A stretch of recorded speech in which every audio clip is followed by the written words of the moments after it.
ભુજમાં વાત કરીએ તો જૂનાગઢના માંગરોળ તાલુકામાં રાજકીય ગરમાવો જોવા મળ્યો છે। જિલ્લામાં આમ આદમી પાર્ટીમાં ભંગાણ સર્જાયું છે। 7 હોદ્દેદારોએ આમ આદમી પાર્ટીમાંથી રાજીનામું આપી દીધું છે।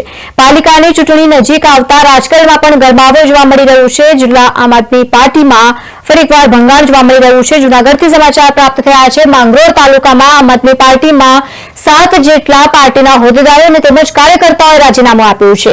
માંગરોળમાં નગરપાલિકા ચૂંટણી નજીક આવતા રાજકીય ગરમાવો જોવા મળી રહ્યું છે। આમ આદમી પાર્ટી નગરપાલિકા ચૂંટણી લડવાના મૂડમાં છે અને ત્યારે જિલ્લા આમ આદમી પાર્ટીમાં ભંગાણ પડ્યું છે, જેથી જિલ્લા ભાજપમાં રાજકીય ચર્ચાઓએ પણ જોર પકડ્યું છે।